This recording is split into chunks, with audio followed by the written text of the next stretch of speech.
Bienvenidos y bienvenidas a este episodio número 23. Hoy traemos a Daniel Calvo, profesor de Sorinji Kempo en la isla de Las Palmas y orientador educativo. Por lo tanto, es un podcast donde vamos a poder hablar de un arte marcial que no habíamos visto hasta el momento, como es el Sorinji Kempo, y una profesión, la de orientador educativo, sobre la que podemos aprender muchísimo los profesores y los alumnos de artes marciales de temas tan complejos y complicados como es el bullying, un tema muy asociado a las artes marciales y del que Daniel nos va a dar una clase magistral que espero que estén atendiendo porque podemos aprender muchísimo. Lo dicho, como siempre, muchas gracias a todos los que están viendo estos podcasts, los que se interesan. Como siempre, denle al like, compartan con sus conocidos y si, como Daniel, quieres salir en este podcast, no dudes en contactar conmigo, o si eres un alumno o alumna que está escuchando estos podcasts y crees que tu profesor puede aportar algo, compárteselo, envíaselo y que se ponga en contacto conmigo porque estamos aprendiendo muchísimo y al final ese es el objetivo. Espero que les guste tanto como a mí grabarlo y un saludo a todos.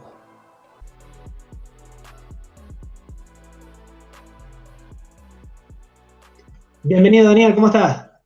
Bien, pues genial, deseando hablar contigo, echar el ratito aquí charlando sobre artes marciales y genial, la verdad que estoy encantado de formar parte de tus tantos podcasts que ya tienes ya en YouTube y que son súper interesantes, la verdad.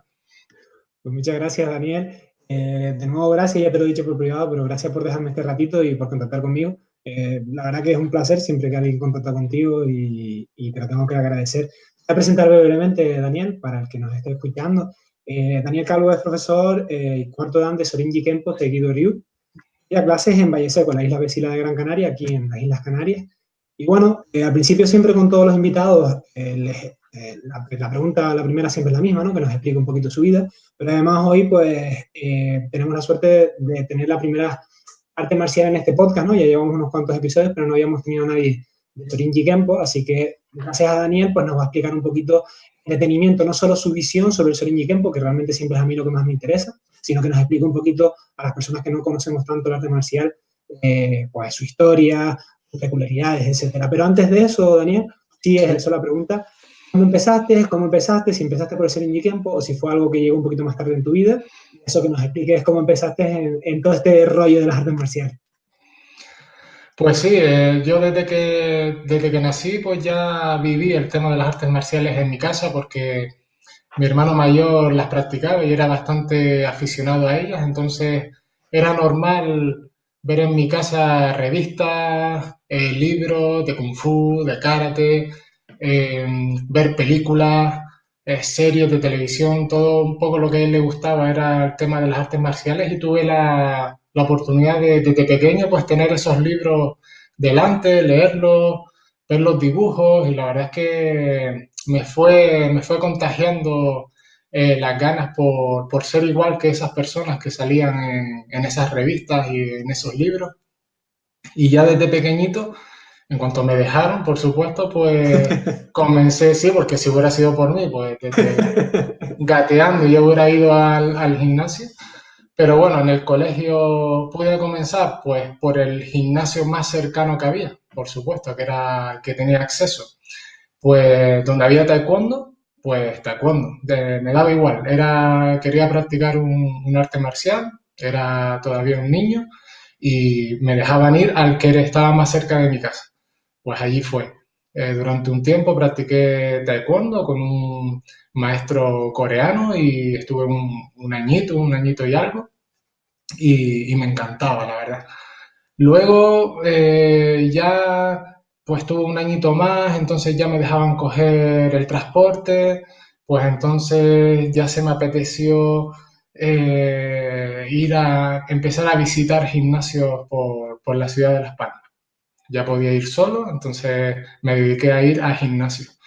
Eh, Hubo uno que todavía existe en Las Palmas, que es el Dojo Sakura en las Alcarabaneras, que es un gimnasio antiguo, maravilloso, que cuando entras parece que estás en una película antigua de artes marciales, y me encantó, y ahí me apunté en Aikido. Y en Bueno, Aikido, me acuerdo que cuando le dije al maestro, quiero empezar, quiero apuntarme, ¿cuánto vale la cuota? Y él me respondió, ¿cuánto puedes pagar? Me quedé así como diciendo, ¿qué pasa? ¿No? Y claro, tan pequeño todavía viviendo ese tipo de cosas, me encantó. Estuve un tiempo practicando Aikido también. Luego conocí un gimnasio de Hapkido, que era muy famoso también en Las Palmas.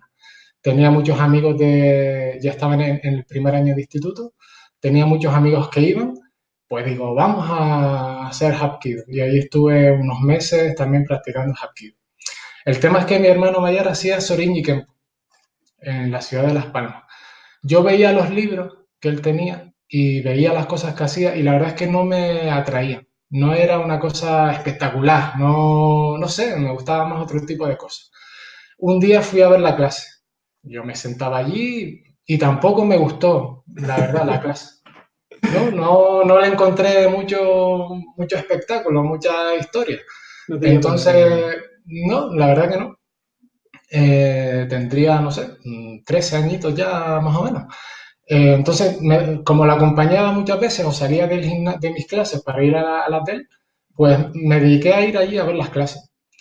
Un día el maestro Juan Clemente, que todavía está afortunadamente activo y con nosotros, pues me dijo, mira, ya que estás ahí todos los días sentado, ¿por qué no te vienes un día y haces una clase, ¿no? Y yo le dije, bueno, aquí tengo el kimono. Si es un kimono, era de judo, me acuerdo, el que me había comprado y lo tenía de cuando hacía aikido. Si a usted no le importa, y hice la clase y 30 años después sigo practicando Sorin y Kenpo. La verdad que esa clase me cambió, me encantó su manera de enseñar y la disciplina me atrapó de una manera increíble. De hecho, una de las cosas de las que yo mismo me doy palmadas en la espalda a mí mismo, es que llevo 30 años practicando y siempre he estado practicando.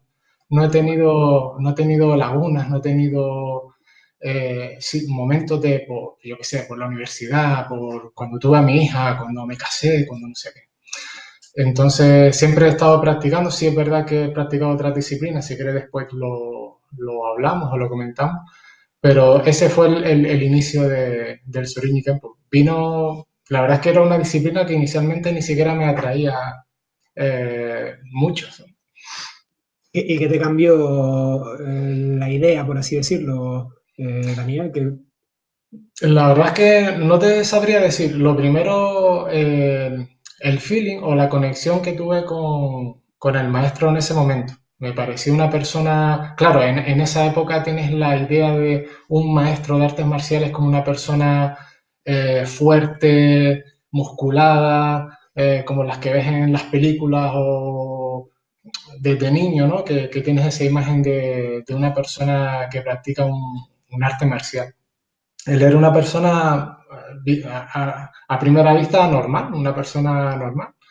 Y claro, pero cuando lo vi practicando, cuando vi la fuerza que tenía, cuando vi el carisma también que tenía y cómo conecté con él y luego cómo lo cómodo que me sentía en la clase con los compañeros y conmigo mismo en esa clase, ¿no? Entonces dije, voy a hacer otra clase, luego voy a hacer otra clase, voy a pagar un mes y ya continué, ya empecé a entender un poco la disciplina y me encantó, o sea, me embullí en ella y todavía estoy aprendiendo y suelo volver a lo que sentí ese día muchas veces. Me gusta recrear el sentimiento de esa primera clase y no olvidarme de lo que sentí en esa primera clase para poder proyectárselo a las personas que tengo alrededor en las clases.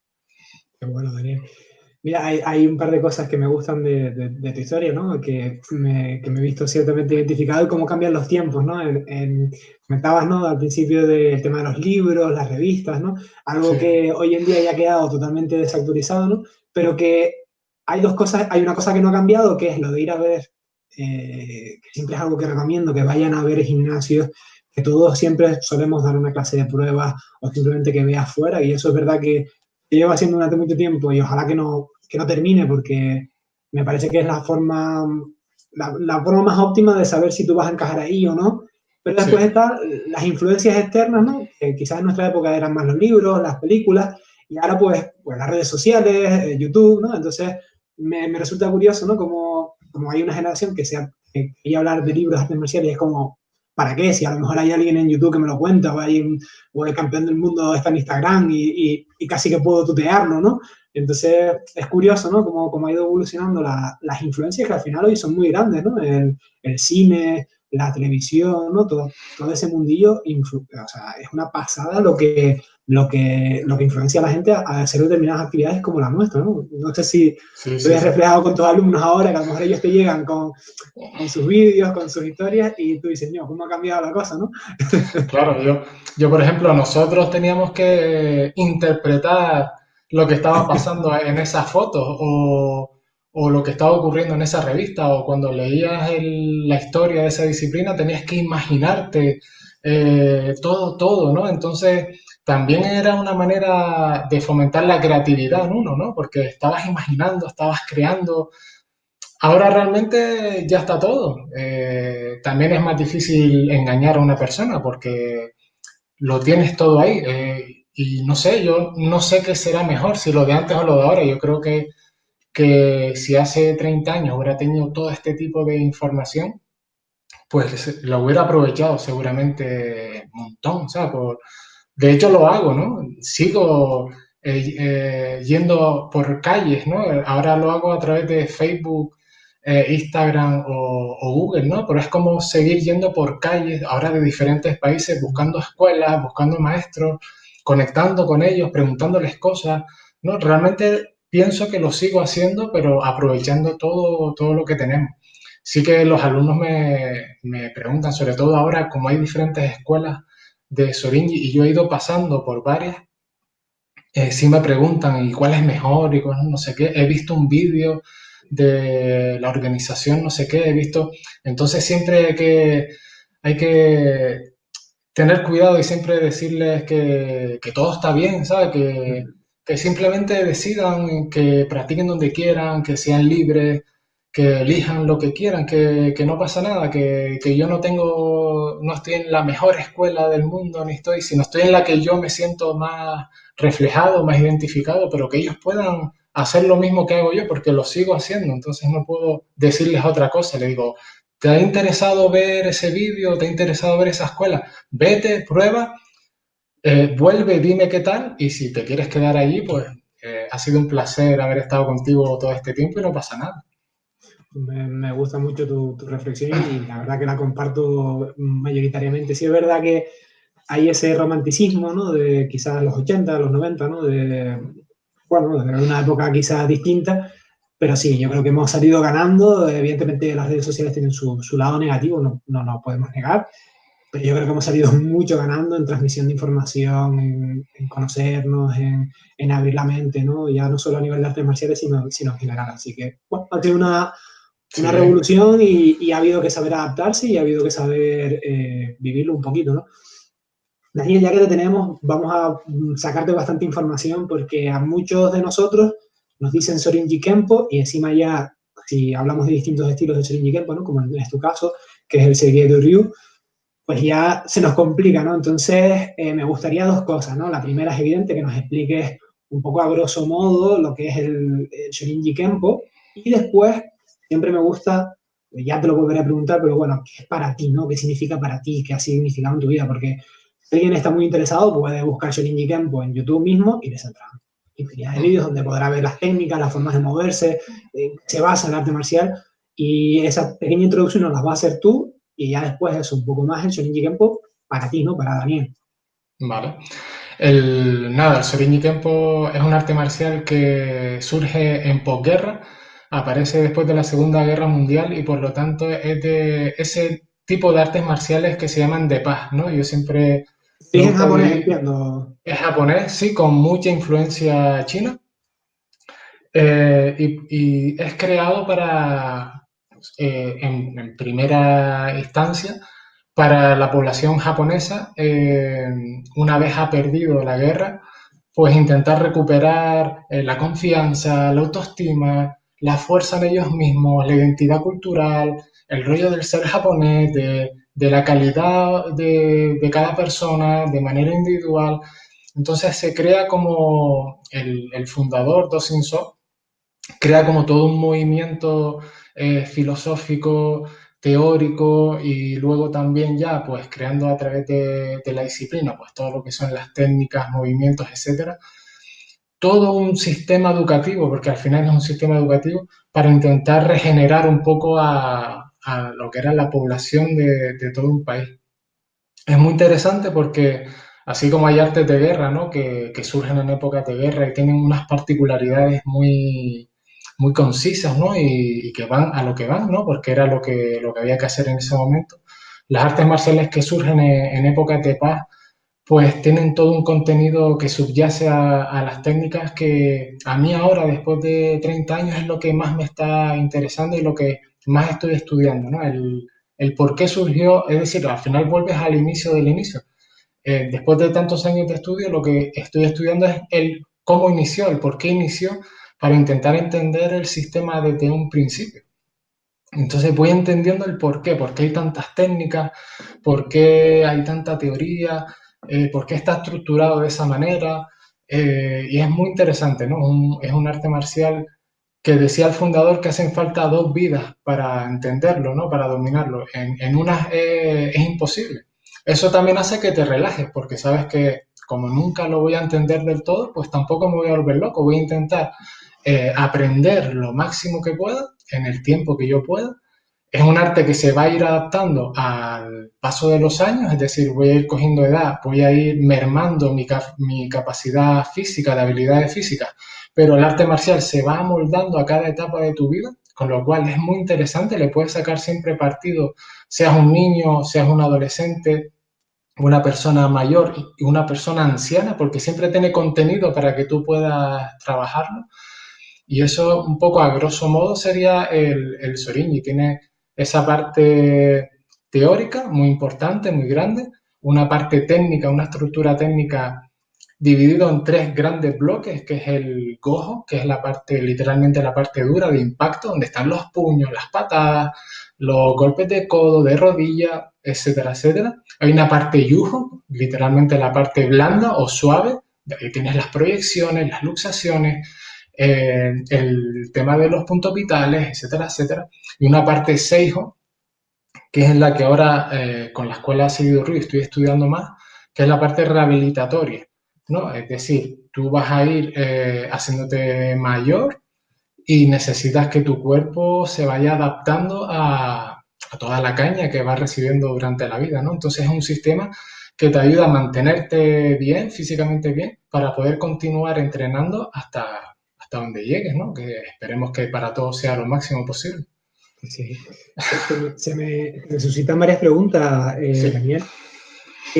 Ya hemos hablado bastante en el podcast o hemos hablado alguna vez de la importancia que tiene la Segunda Guerra Mundial para Japón como nación, ¿no? Y cómo esta derrota afecta a la psique colectiva, ¿no? Y cómo surgen determinados movimientos que hacen un poco de catalizador, ¿no? De toda esa pérdida que se sufrió, de todas las atrocidades que se cometieron. Entonces, pues bueno, preveo que el Shorin Kempo surge como otra más de las expresiones de dolor nacional que se vivían en aquella época en Japón. Lo que me resulta curioso es el carácter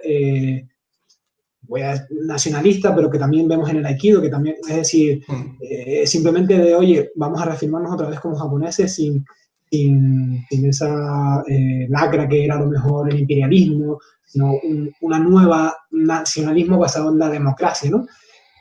Lo que me choca es la asociación que tiene, como tú habías comentado, con China, ¿no? Que sabemos que son dos naciones que históricamente, incluso hasta la actualidad, tienen problemas, ¿no? Que no tienen ninguna afinidad. Es verdad que China es un eje de influencia para todo Asia, cultural, idiomático, gastronómico, ¿no? Pero siempre ha habido esas tensiones entre Japón y China por ser precisamente el eje central, ¿no? Geopolítico, cultural. Entonces me resulta curioso, ¿no? Como comentabas, ¿no? ¿Por qué un movimiento que surge, ¿no? Como para reivindicarlo, ¿no? Como persona, y se atañe después a la parte china. ¿Qué opiniones tienes tú al respecto o qué conclusiones tienes tú, más bien? Sí, el hecho de que el fundador, era un militar y por diferentes cuestiones que se pueden ver en la historia en internet, en cualquiera de los manuales de Sorinji, acaba un tiempo en el monasterio de Shaolin. Vale. Y allí él tiene una serie de revelaciones, ¿no? Yo creo que también se le abrió muchísimo la mente en diferentes cuestiones. Y de ahí cogí un montón de cosas, ¿no? De la mentalidad china.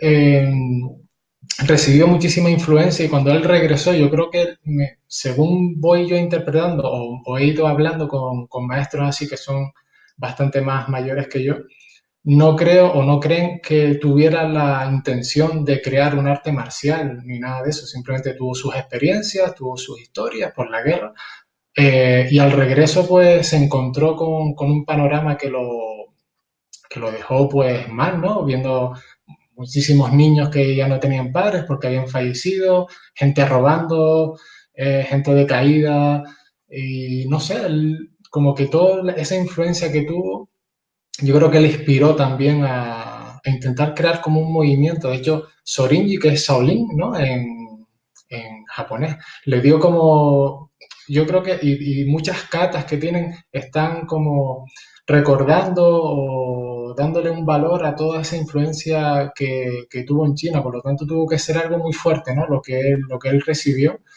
y que luego lo intentó como transmitir o proyectar a los demás. A mí me parece muy interesante porque al fin y al cabo, lo que él hizo ahí ha terminado en todas partes del mundo. Es decir, que todo lo que surgió para una nación, como estabas diciendo tú, para un pueblo en concreto, ha acabado siendo influencia para mejorar de cualquier rincón del mundo. Es decir, su ideal era mejorar a una sola persona, empezar por una persona. Él decía, si yo logro mejorar a una sola persona, la calidad de una persona, esa persona puede influir en la que está al lado, esa que está al lado puede influir en su padre, el padre, y vas creando como una red donde la gente va mejorando, mejorando, mejorando.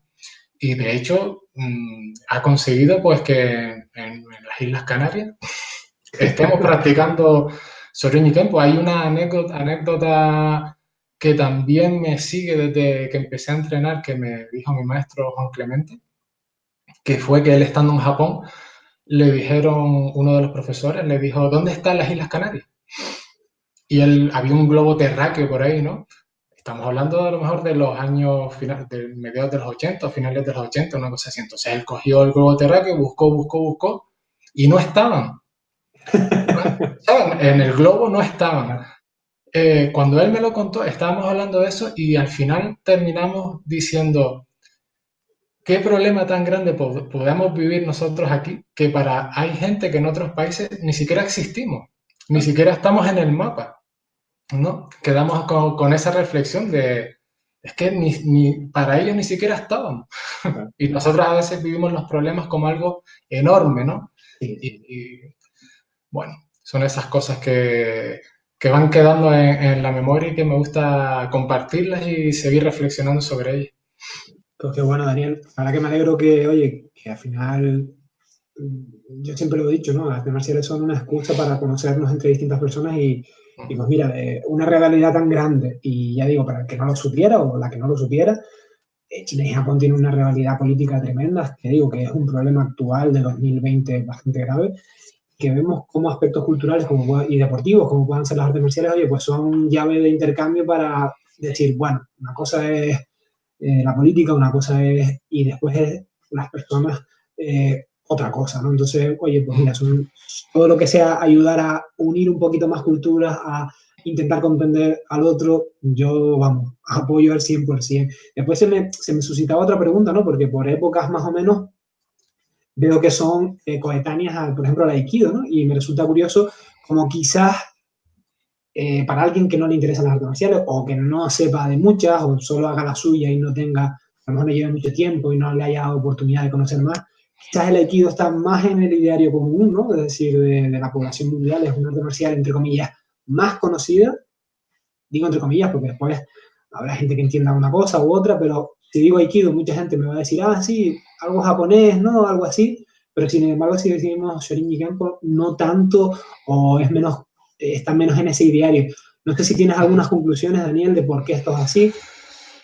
Yo creo que si Steven Seagal hubiera practicado Sorin y Kempo y hubiera sacado 4 o 5 películas con el emblema Sorin y Kempo era...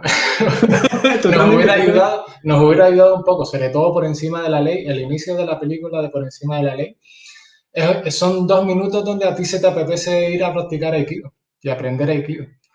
Y es así, y también es verdad que el Aikido a simple vista es muy bonito, ¿sabes? Para mí es un arte marcial extraordinario, ¿sabes? Me parece, lo practico un poquito, luego le he ido siguiendo el rastro y siempre que he podido practicar con alguien, con algún profesor de Aikido, siempre quiero, ¿sabes? Porque siempre aprendo algo, sus movimientos, cómo manejan la energía, es espectacular. Entonces, una exhibición de Aikido o una clase de Aikido, se te va la hora, se te van las 2 horas enseguida porque es muy bonito. Entonces eso también, las hakamas, tiene toda una serie de rituales que hace que entre muy bien por los ojos, ¿no? Y después cuando lo practicas también merece la pena, ¿sabes? Entonces el Sorin pues ha estado un poco ahí escondidillo y las películas que tiene mejor no verlas, ¿sabes? Porque si son, son unas películas japonesas que la verdad que antiguas que son bastante malas. Pero bueno, siempre bueno, puede aparecer cualquier actor americano y darnos un empujoncillo algún día. Sí, lo que hablábamos hace un rato del poder de la influencia que tienen los medios de comunicación, los libros, las Sí. películas. Más o menos mi pensamiento iba por el mismo lado de si hubiera sido con Steven Seagal, Aikido no lo conocía nadie, ¿no? O muy poca gente, creo yo, ¿eh? Y se podrá opinar lo que quiera uno de Steven Seagal, sobre todo a día de hoy, Hmm. pero es innegable el trabajo que ha tenido de la expansión del Aikido en su caso, ¿no? Que si hubiera hecho judo, o hubiera hecho, como tú dices, Shorin Gempo, hubiera sido igual de espectacular el crecimiento de cualquier arte marcial. Hmm. La última pregunta, Daniel, antes de pasar a otra cosilla, hablabas de las 3 ramas del Shorin Gempo, ¿no? Y la rama que tú más estabas practicando ahora era el Seiyo, no sé si lo he pronunciado bien. Sí, el Seijo. Hmm. Seijo, perdón. Y me resulta interesante porque comentabas algo que me parece súper interesante, que es, al final uno va creciendo y yo siempre lo digo, tu lucha, tu estilo, ya sea independientemente del estilo, tiene que ir cambiando según tú vas llegando a tus 30, tus 40, tus 50, tus Hmm. 60. No puedes luchar con 40 igual que luchabas con 20. No puedes. Hmm. O si lo haces, lo más probable es que a menos que te ayudes de sustancias que no son del todo legales, vayas a tener unas consecuencias. Hmm. Entonces vemos cómo, oye, los deportes actuales, las artes marciales, a veces están haciendo más hincapié en hacer trabajos de mantenimiento de fuerza, de elasticidad, complementar con yoga, complementar con distintas disciplinas, ¿no? Entonces me parece curioso preguntarte, ¿no? Y un poco que nos expliques ese trabajo, porque ya digo, es una tendencia que se va a llevar y que yo auguro que dentro de unos cuantos años vamos a escuchar más esta combinación de yoga y artes marciales o chi y artes marciales para mantener el cuerpo fuerte, los ligamentos sanos, ¿no? Todas estas cosas. Entonces, ¿qué trabajo presentan ustedes? Sí, hay dos cosas interesantes, ¿no? A apuntar en este sentido. Por un lado, a nivel técnico, el programa técnico de Soringi normal, eh, conforme vas a tercero, cuarto, quinto dan, las técnicas ya como que de forma natural se adaptan como a personas que ya son más mayores, que es lo más normal. Por lo tanto, ya van a ser técnicas que no necesitan tanto impacto, ya son técnicas que tiran más de movimientos cortos, van desapareciendo las patadas por encima de la cintura. Vas viendo que si haces un poco un estudio del programa y dices, cónchale, es que se me está adaptando a la edad que más o menos va a ir teniendo una persona cuando llegue a ese rango. Por otro lado, el Seijo, la experiencia que yo he tenido tanto en la Organización Mundial como en la Federación Internacional, que son las dos en las que he tenido la suerte de estar bastantes años, el Seijo no está estructurado, es como los maestros más antiguos en los seminarios, en los Teikais, te van dando como pequeñas cositas, ¿no? Pues esta es una forma de reanimar, esta es una forma de no sé qué, ¿no? Pero no hay un programa así que tú puedas estudiar de principio a fin para tú irlo trabajando. Esto fue una de las cosas que me hizo contactar y empezar a entrenar en la escuela Seguidurri, porque ellos sí tienen un programa definido de Seijo desde principio a final. Lo que está claro es que no es un programa original, porque originalmente lo que quedó son cositas que quedaron sueltas y que se intentan aprender. Como tú acabas de apuntar ahora, el seijo de Seido Ryu, que se llama Taiso, que le han puesto de nombre Taiso, tiene las técnicas de masaje y reanimación que han quedado del Sorinji original, le ha añadido un programa de yoga específico y tiene un apartado de Shiatsu. Esas tres cosas es un programa totalmente ordenado, estructurado, desde principio hasta final, que cada artista marcial puede trabajar o no. Tú decides, ¿vale? No estás obligado. Sí es verdad que en las clases siempre hay, al principio o al final, una parte de Taekwondo en el que vas a tener que hacerla sí o sí, pero sí que luego, a través de diferentes seminarios que se van dando durante el año, puedes hacer tu formación en Shiatsu, tu formación en Seijo. Y eso a mí me atrapó, porque lo vi todo tan claro, tan estructurado, que dije, este es un camino interesante. Y es algo que sí quiero saber porque me interesa. Ahora tengo 44 años, mi intención es seguir aprendiendo. Tengo demasiado por aprender todavía. Es demasiado. No me importaría tener 24 con lo que sea ahora para poder tener unos años más. Y entonces quiero estar físicamente lo mejor posible. Y ya no solo ya para entrenar, sino para estar con mi familia, para estar con mi trabajo. Quiero ser una persona sana, ¿no? Y esa rama del Soriñi de esta escuela me resultó súper interesante y por eso fue por la que entré ahí. Bueno, aparte que por otras cosas que hablaremos después, si quieres.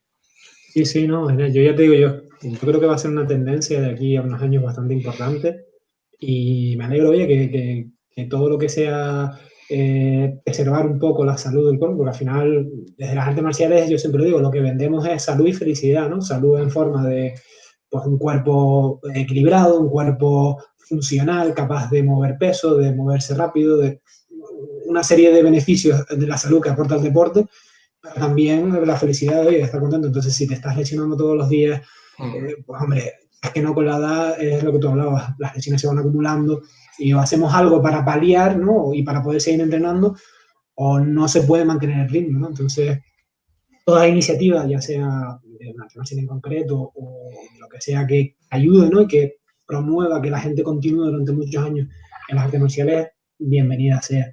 Ahora nos vamos a salir un segundo de las artes marciales, Daniel, porque Sí. ya ha pasado varias veces en el podcast que si traemos a alguien que tiene una profesión nos pueda aportar valor a las artes marciales, siempre me gusta hablar un poco con esta profesión. Y en tu caso, Daniel, tú eres orientador educativo y hay varias cosas que un educador educativo, perdón, nos puede aportar a todos los profesores y a los alumnos y alumnas de artes marciales. Entonces, en primer lugar, Daniel, sí que me gustaría que nos explicaras a todos y a todas qué es un orientador educativo, porque puede ser que haya personas que ya les quede en el colegio lejos y no tengan niños, entonces pues no sepan muy bien cuál es esa figura del orientador educativo y por qué la vamos a traer hoy al podcast, que creo que va a ser interesante.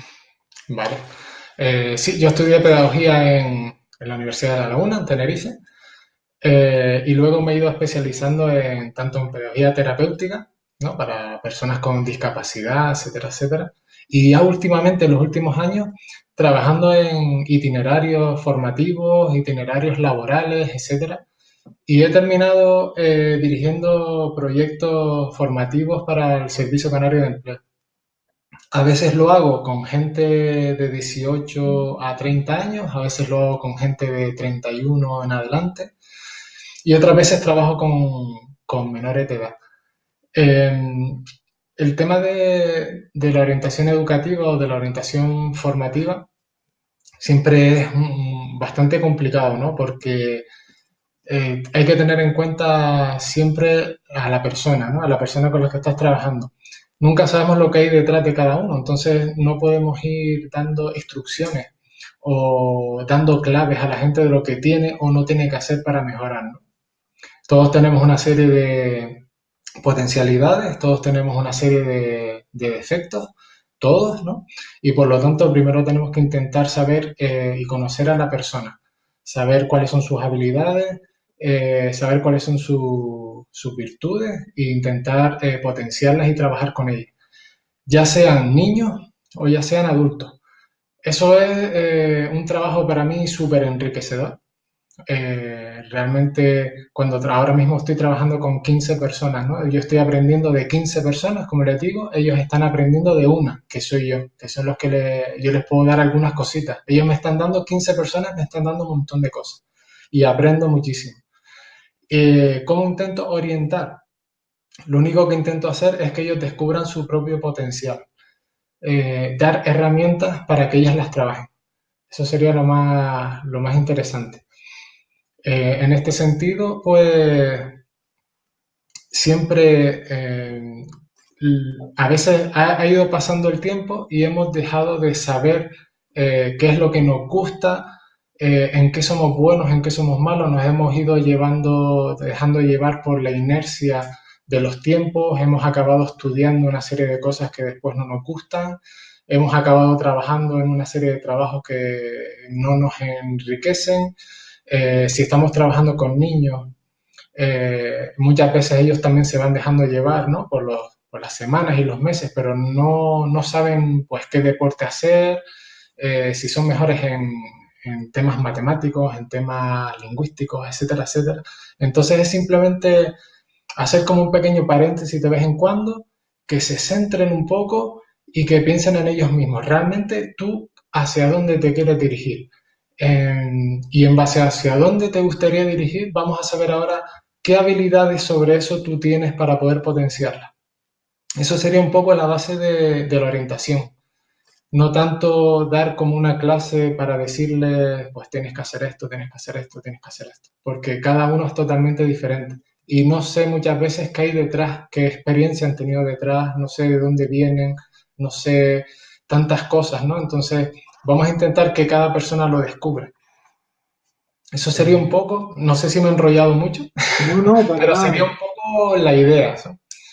Para nada, Daniel, todo lo contrario, súper interesante. El que sepa un poco leer entre líneas, creo que puede sacar muchísimo de lo que acabas de comentar. De hecho, como profesor de artes marciales, has comentado, muchas veces te vienen con dudas existenciales, incluso fuera del tatami, y lo que tú has dicho, tú no estás en una posición de dar consejo, tú puedes apoyar, puedes dar cariño, puedes dar apoyo, pero consejo de qué hacer,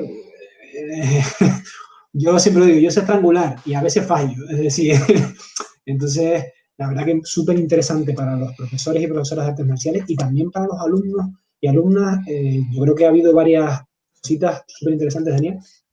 Me gustaría también, ya teniéndote aquí, ¿no? Y siendo pedagogo y siendo orientador de profesional, es, ya has comentado alguna cosa que, como digo, quien sepa leer entre líneas ha cogido apuntes, pero así algo, dos no consejo, pero sí, oye, pues lo que tu experiencia dentro y fuera del tatami te dicta, te dirías, pues, por ejemplo, a mí como profesor que estuviera empezando, ¿no? En plan, oye, pues tú quieres empezar a dar clases, yo, mira, haz esto, no hagas esto, y a alumnos que estén, porque yo lo veo mucho, tengo muchos alumnos que están terminando bachiller, no saben qué hacer, y yo me siento muy identificado con ellos, porque yo a su edad no tenía ni idea de lo que hacer. Entonces, a esas dos figuras, ¿no? La figura de la persona que quiere empezar a dar clases de artes marciales, oye, una o dos cositas, y a la figura de ese chico que está terminando, que le gusta entrenar, pero no tiene muy, saca buenas notas, pero que a lo mejor no tiene claro ir para tal carrera, si ir para tal ciclo. Entonces, pues, yo sé que es muy genérico las dos cosas, que es demasiado genérico, pero bueno, quizás escuchándote, pues mira, sepan ya algo o por lo menos ir a pedir ayuda, ¿no? Decir, oye, es que estoy tan perdido, existen figuras como la tuya que me pueden ayudar fuera del tatami y que están preparados para ello, ¿no? Bueno, a las personas que quieran empezar a dar clases de artes marciales, pues decirles que son unos valientes. Decirles que son unos valientes, porque es de las cosas más complicadas que pueden haber. Yo realmente nunca quise dar clases. Yo empecé a dar clases porque mis compañeros iban llegando a una edad en la que iban dejando de entrenar porque tenían muchas responsabilidades, porque empezaban a irse a la universidad, porque empezaban a casarse, porque sus novias, porque salían, porque tal. Y yo un día pensé, si yo soy el que da las clases, siempre tendré que ir a clase. No, nunca Sí, me puedo poner malo, por lo tanto, si doy clase, nunca dejaré de entrenar, que era una de las cosas que me daba un poco de pánico, dejar de entrenar. No quería dejar de entrenar, quería que el arte marcial estuviera siempre conmigo. Y por eso empecé a dar clases, no porque realmente tuviera así un rollo. Y la verdad es que yo respeto muchísimo a todas las personas que se ponen delante de un tatami a dar una clase, a todas, de cualquier disciplina. Y más aún a todas esas personas que han abierto un local y que han abierto un dojo propio.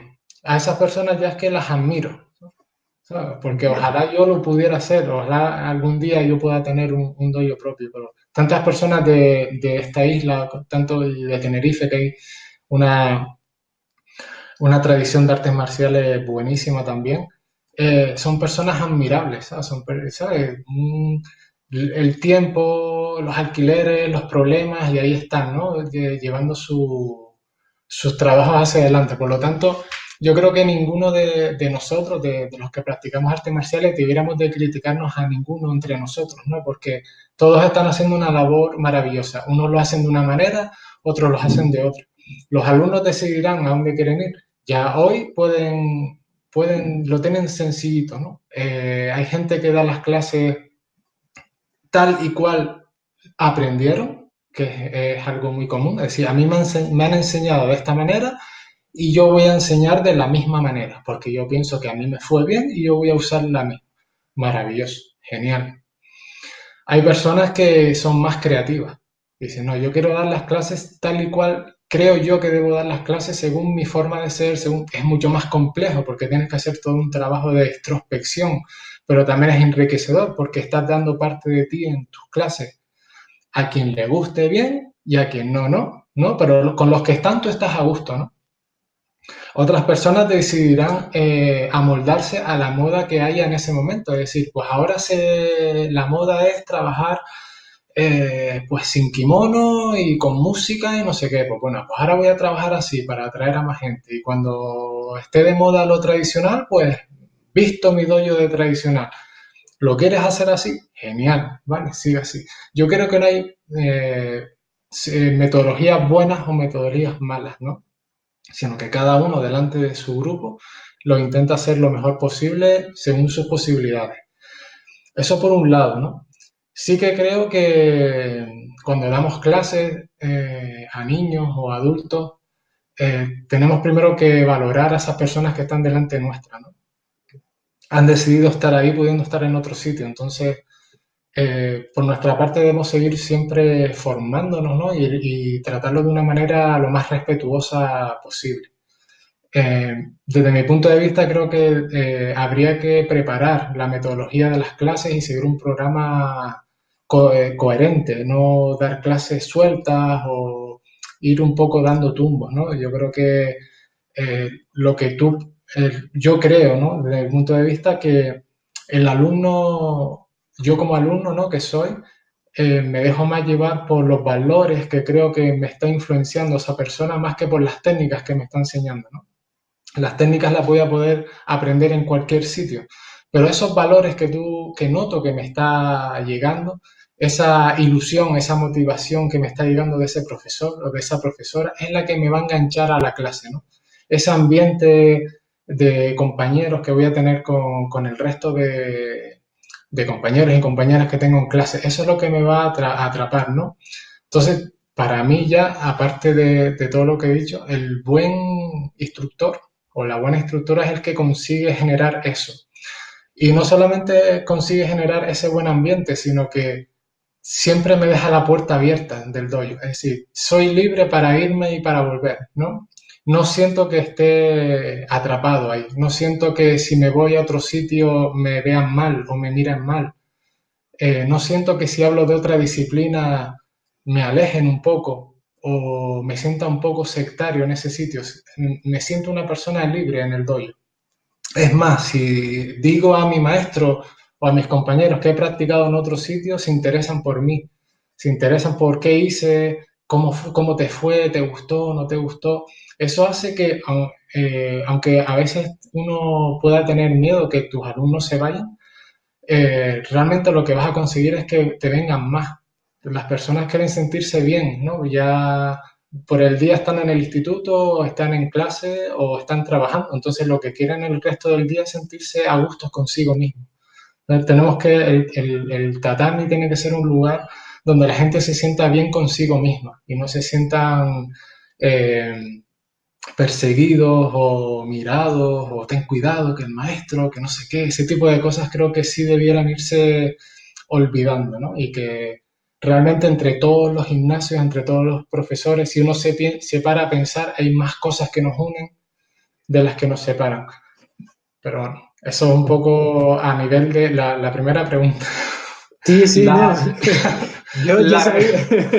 la del bachiller, el que sale de bachiller, esa es la peor edad del mundo, ¿no?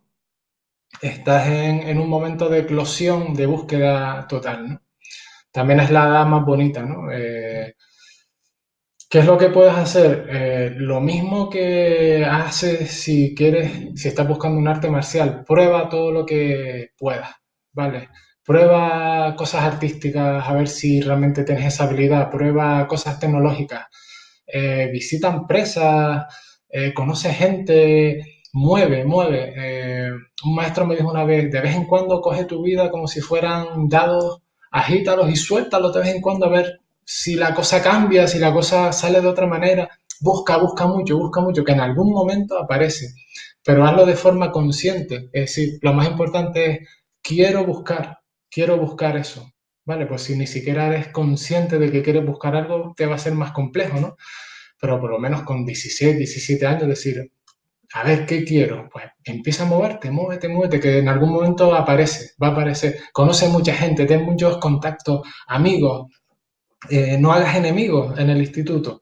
Vete con todos, con el que te cae bien, con el que te cae mal. Cualquiera te puede dar una pista, una señal de quién eres tú. ¿Vale? A veces te juntas con los mismos y los mismos siempre te dan las mismas consignas, las mismas palabras, pero esas otras personas con las que no has hablado durante 2 o 3 años del instituto, tal vez sean las personas que te den las claves para conseguir aquello que tú estás buscando. Entonces yo lo único que podría decir es eso, comparte, conoce al mayor número de personas y ten el mayor número de experiencias que seguro que sale en algún momento.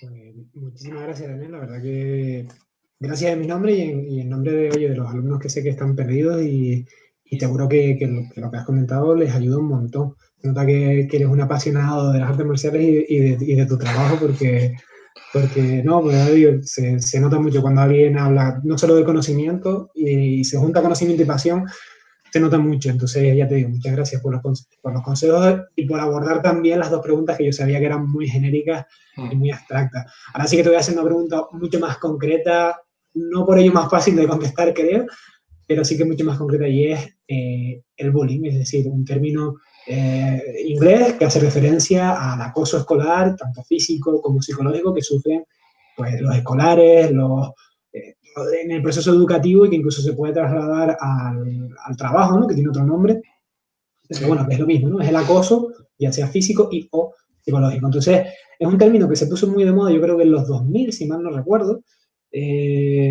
o vino a ser acuñado por ahí y desde entonces lo hemos visto pues, en noticiarios, en toda clase de medios de comunicación.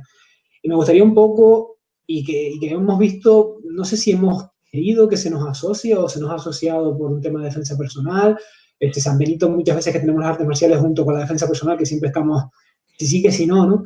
Entonces, pues me gustaría tu visión, Daniel, porque creo que es una visión muy válida y muy única, ¿no? Tenemos un profesor de artes marciales con unos conocimientos técnicos, tenemos un orientador con unos conocimientos académicos y también prácticos, ¿no? Porque te habrá tocado alguna vez lidiar con este tipo de asuntos. Entonces, pues que nos hables de tu experiencia personal y que nos comentes un poco sobre el bullying, Daniel. Vale. Sí que he tenido, desde el 2007 doy clases y sí que en los grupos infantiles en muchísimas ocasiones, en un porcentaje así por encima, yo creo que de un 40 incluso por ciento de personas que han entrado a entrenar, el padre o la madre ha dicho, en este momento mi hijo o mi hija está pasando por esto o ha pasado por esto. Y lo traigo a aprender un arte marcial porque quiero que que se aprenda a defender, que coja un poco de fuerza, etcétera, etcétera. Eso es bastante común. En este sentido, voy a hacer eh, dos propuestas, voy a hacerlo por dos caminos. Por un lado, lo primero que hago en ese caso es, hay que conectar familia, colegio, sobre la marcha, ¿no? Automáticamente lo que no vamos a hacer nosotros los profesores es solucionar el problema. Nosotros no lo vamos a solucionar. Nosotros vamos a trabajar con ese niño, ahora dentro de un ratillo diré cómo, pero no nos vamos a involucrar o no nos debemos involucrar en eso. Eso es una situación que está pasando a nivel personal o familiar una persona y hay una serie de causas para ayudarlo, ¿no? Entonces, simplemente decirle a esos padres que automáticamente ya empiecen a trabajar con la directora, el director del colegio, empiecen a ver qué está pasando ahí, que lo vayan, se intenta ayudar en lo posible, pero hay ya unos cauces para trabajar. ¿Cómo trabajamos con ese niño? Nosotros en clase, cada una vez al mes, más o menos, repetimos bastante una serie de cuestiones.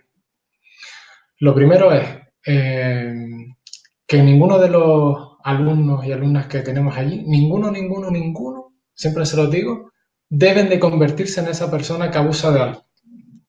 Esa es la clave, porque si nadie se convierte en esa persona, no hay abuso.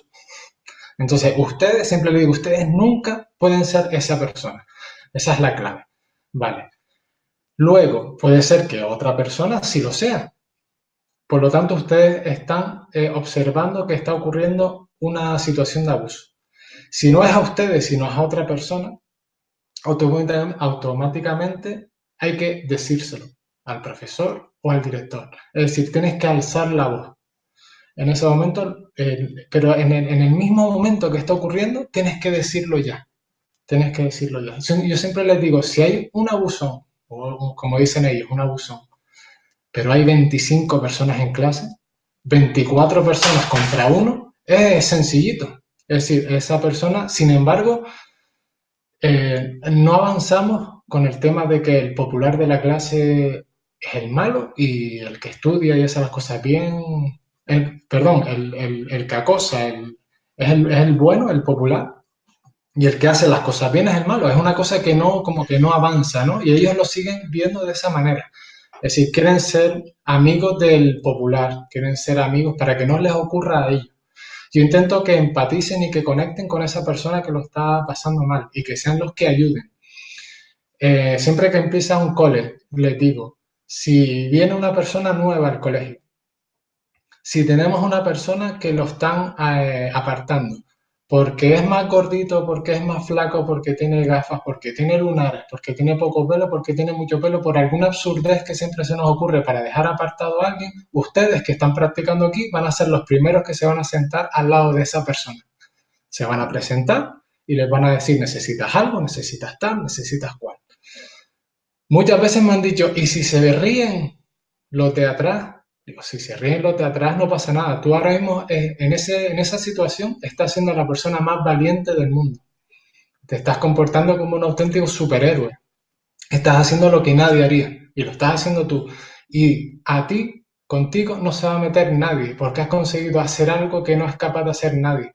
Has ido a esa persona con la que nadie quiere hablar y te has sentado con él y has hecho una tarea con él y has hablado con él y es tu compañero de clase. Y ya contigo, porque ya eres una persona distinta a las demás, no se van a meter contigo. Esa sería la segunda. Y la tercera es si eres tú el que recibe, si eres tú la persona que es acosada. Hay que alzar la voz. Tú tienes que gritar lo más alto que puedas que eso está ocurriendo. Y alguien te tiene que escuchar. Te tienen que escuchar tus compañeros, te tiene que escuchar tu profesor, te tiene que escuchar la persona de la limpieza que está pasando por ahí, te tienen que escuchar tus padres, te tiene que escuchar el vecino, alguien te tienes que escuchar, pero dilo muy alto, que eso está ocurriendo. Y dile a esa persona que eso no puede ocurrir más, lo más alto que tú puedas. Eso siempre lo comentamos más o menos una vez al mes y cuando empiezan las clases lo empatizamos bastante. No ser el abusón, ser siempre el que ayude a otra persona y si eres tú el que va a recibir, alzar la voz lo más que puedas. Son las tres recomendaciones que siempre hacemos. Siempre se reproduce cada curso, siempre hay casos así. Yo sé que son inseguridades, yo sé que son personas que tienen una serie de déficits y que lo sacan por ahí, ¿no? Que se sienten, pues, una persona que tiene muchos problemas para leer o para hablar o para comprender, intenta tapar ese déficit con soy fuerte, soy no sé qué, para que no se rían de mí. Todo ese tipo de cosas está bien y se pueden justificar, pero el que lo está pasando mal es ese niño o esa niña que está recibiendo el acoso cada semana o cada mes, desafortunadamente.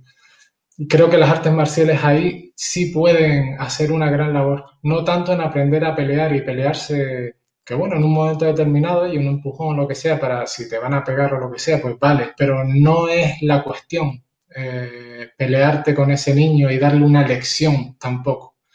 Es una cuestión de posición, ¿sabes? Confío en mí, sé que tengo un potencial y sé que esto no está bien y esto lo voy a parar yo y no lo voy a parar solo, lo voy a parar con mis compañeros y con mis compañeras que para eso están y entre todos vamos a parar esto. Eso sería un poco el ideal que nosotros buscamos. Pues muchas gracias, Daniel, porque creo que todos hemos aprendido bastante de lo que has comentado. De hecho, sinceramente daría para un curso, ¿no? Es decir, daría para que nos sentaras a muchas personas y te escucháramos durante bastante tiempo, porque me alegra por un lado porque hay ideas que ya tenía en mente que has comentado y que opinamos igual, y hay otras cosas que sí que no había visto, y la verdad que el mensaje que das me gusta porque por un lado es racional y es tranquilo, ¿no? Son temas que muchas veces, sobre todo los padres, ¿no? Yo no soy padre, pero entiendo la frustración que puede llegar a sufrir un padre o una madre en estos casos, y al final hablan del corazón y hablan desde las vísceras, y lo entiendo perfectamente, pero no solucionamos nada, como tú bien has dicho, enseñando al hijo a guerrear, ¿no? Hay que enfocarlo de otra forma, y a pesar de que nuestro hobby tiene una aplicación práctica, como es saber luchar de la manera que sea, otros hobbies no, pintar no tiene una aplicación práctica, tocar el ukelele no tiene una aplicación práctica, pero bueno, es decir, no tiene por qué ser usada, ¿no? Es decir, que algo sea útil no tiene por qué ser usado, ¿no? Tú puedes hacer algo simplemente por el placer de hacerlo. Entonces, siempre he tenido, ¿no? Ese, no choque, pero sí oscilación de voluntades entre algunos padres o tutores y uno que no quiere convertir al hijo en una máquina de hacer daño, ¿no? Es decir, yo voy más por el deporte.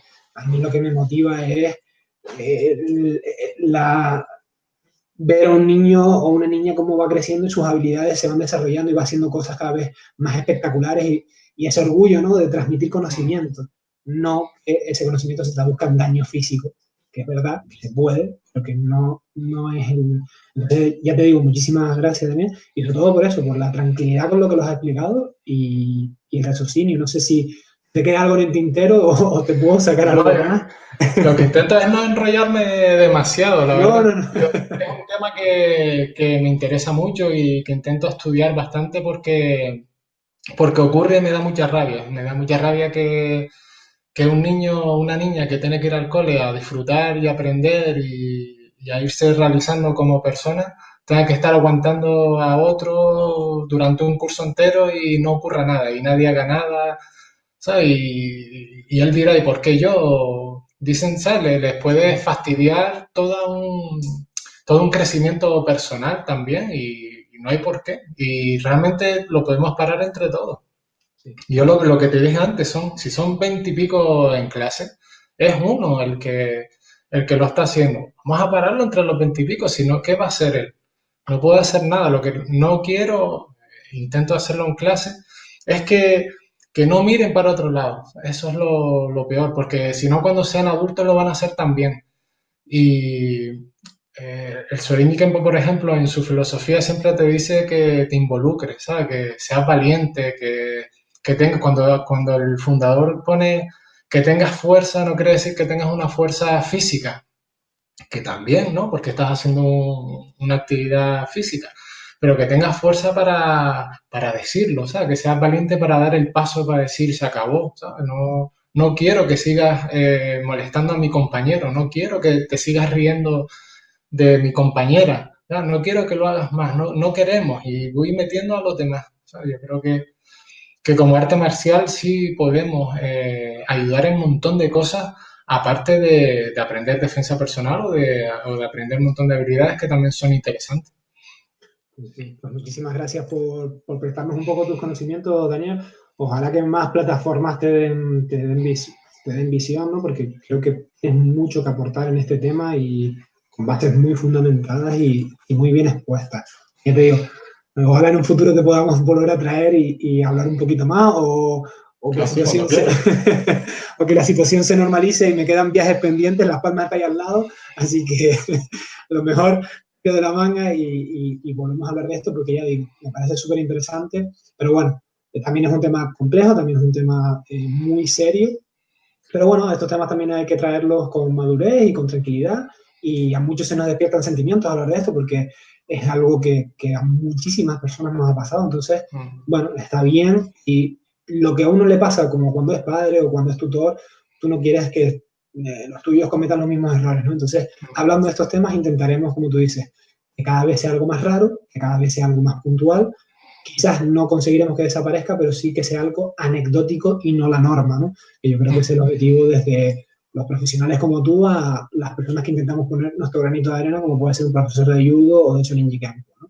Mm. Pues antes de seguir y de volver a retomar un poquito las artes marciales, Daniel, Sí. siempre me gusta, para que tú descanses un poco, sobre todo después de haberte sacado tanta información de la cabeza, si tienes alguna pregunta que me quieras hacer, alguna curiosidad, se te ocurra. Sí, me gustaría saber, bueno, ya has hecho veintipico charlas de estas, ¿verdad? Casi Sí, sí, sí, veintitantas. sí, sí. Me gustaría, me resulta interesante saber, son diferentes disciplinas, son diferentes profesores, con diferentes puntos de vista, pero ¿qué has sacado un poco en común? Perdón, se ha vuelto a colgar, voy a tener que cambiar de aplicación, se me está cortando últimamente mucho, así que pido disculpas. Estábamos haciendo un poco la pregunta del invitado para que retomara la conversación. Y Daniel me estaba preguntando, vuelvo a reformular la pregunta. Sí, sí, que con tantas charlas que ya has tenido con diferentes instructores, instructoras, eh, con totalmente perspectivas distintas, disciplinas distintas, ver un poco qué has ido sacando un poco en común, qué han tenido todos en común que a ti te resulte un poco interesante y que nos una a todos. Para mí lo más interesante y lo más que he visto en todas las personas que he traído es que al final la parte más interesante siempre de estas charlas son las que hablan desde o bien lo personal o bien lo profesional. Y me refiero, es decir, personas como tú, por ejemplo, que de repente tienen una profesión interesante porque no es normal o nos puede aportar, yo no digo que haya profesiones que no sean interesantes, sino que son muy aplicables a las artes marciales y si le damos una pequeña idea y le damos una pequeña vuelta de tuerca, de repente podemos aprender un montón de un psicólogo, de un orientador, de un pedagogo, de un maestro de escuela. Entonces, cuando vamos a esa parte fuera del tatami y cogemos esa cabeza que está muy formada y le sacamos cosas aplicables al tatami, yo creo que tanto el alumnado como los que nos dedicamos a la clase aprendemos un montón, porque es coger una formación altamente académica y empírica de trabajar, aplicada al tatami, nos enseña un montón. Entonces, por un lado, eso es lo que más he aprendido, ¿no? Cuando consigo cuadrar, ¿no? En plan, una persona que tiene muchos conocimientos profesionales, sus conocimientos del tatami, me da igual de qué disciplina, es que me da absolutamente igual. Aprendo un montón. Si yo aprendo, entiendo que hay gente que está escuchando que también aprende, ¿no? Ya sean profesionales o sean que lo hacen por hobby o lo que sea, ¿no? Después la parte más personal, porque yo siempre digo, ¿no? Es decir, el que quiera, por ejemplo, Shorinji Kempo, que es de lo que más versa o más está versando el podcast hoy, puede Shorinji Kempo, si lo escribes bien, es decir, fíjense, si no lo saben escribir, lo pondré debajo en la caja de descripción en YouTube. Bueno, aunque lo escriban más o menos, el buscador automático de Google y de YouTube les va a salir y se los va a corregir. Pueden ver competiciones, pueden ver exhibiciones de Francia, de Inglaterra, de Japón, da igual. Yo lo que quiero es la versión, ¿no? Es decir, cómo el arte transforma a la persona. Y eso me parece súper interesante, ¿no? Es decir, que al final vemos que no somos tan distintos, ¿no? Es decir, muchas veces creo que llevamos muchos años separados, menos mal, cada uno quiere tener pues su núcleo de alumnos, su grupo de clientes. Al final lo que tú comentabas, esa idea yo creo que hay que ir dejándola un poco de lado y volver un poco a entender que somos todos artistas marciales. A mí me gusta A ti te gusta B, pero lo que está claro es que hablamos el mismo idioma. Y eso sí que lo he sacado bien claro. Da igual que sea una arte marcial altamente tradicional, como pueda ser el kendo, y otra más informal, como pueda ser el kickboxing. Al final, si quieres, encuentras un terreno en común mucho más grande de lo que te crees. Y eso yo me lo he imaginado y con estas charlas lo he ido poco a poco constatando, ¿no? Que hay cosas que nos separan, evidentemente, pero el terreno en común suele ser más amplio. No sé si más o menos Genial, genial, sí, sí, sí. he respondido. Y eso, las ganas de aprender y evidentemente hay que tener ganas, ¿no? Hay que tener ganas de escuchar, ganas de ponerte en la perspectiva de otra persona, porque si vas con tu idea de lo mío es lo mejor y yo quiero ser pues, más limitado. Entonces, si tienes la voluntad, tienes la suerte de que, oye, gente que viene aquí, está 2 horas contigo, que quieras que no, oye, no todo el mundo quiere, pues para mí ha sido un lujo. Para mí ha sido un lujo.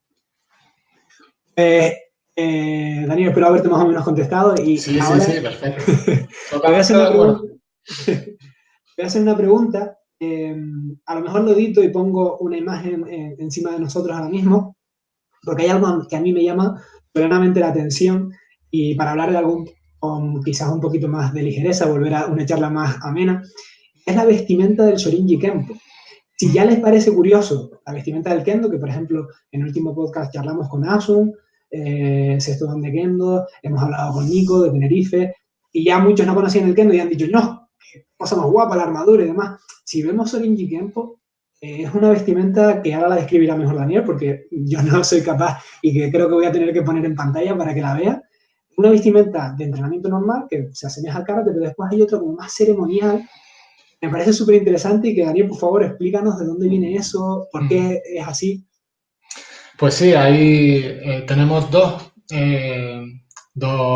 kimonos, como otogis, como se llama en Shorinji Kempo, para practicar. Uno que es el informal, el normal, y el otro que se llama, que es el ceremonial. El normal, que es el dogi, es un kimono blanco normal y corriente, tipo karate. Sí que suele ser más corto de lo normal, un poco en memoria o en recuerdo al fundador que lo llevaba, que parecía que llevaba pantalones cortos casi. Por Y eso. sí, sí, la chaqueta también la llevaba cortita, entonces generalmente siempre solemos tenerlo, siempre que te compras un kimono le dices, me lo dejas 2 tallas más corto, porque es algo particular también, ¿sabes? Un poco del Shorinji. Sí que el ceremonial sí tiene otra historia, ¿no? Porque ya es un poco más orientado a Shaolin también, ¿no? Un poco en memoria de los monjes. Entonces lleva la túnica que se llama el Hoi, H-O-I, el Hoi, que bueno, si vas a poner una foto, pues, o ya la hemos visto, pues la gente lo estará viendo. Un traje ceremonial que tiene su cosa para ponértelo, ¿sabes? Que a veces tiene que venir otra persona a hacerte ahí los dobleces y a lo mejor sales a hacer una exhibición y aquello se salta por todas partes y ya no pareces una sombra, ¿sabes? Cuando estás entrenando, pero es muy bonito. Y luego va atado con un obi, con un cinturón que es como una soga, simula una soga antigua que sí se usaba también para hacer técnicas, ¿no? Para atar a otra persona y todo eso. Es muy interesante. Y la verdad es que queda muy bonito, ¿no? A la hora de hacer exhibiciones y tal, se usa en determinados momentos o cuando hay a lo mejor una graduación importante, pues entonces los cinturones de mayor rango pues se lo ponen, o un seminario que sea muy importante, por eso, alguna celebración especial, por el día del fallecimiento del fundador o por lo que sea, se suelen usar para un poco distinguir a la disciplina.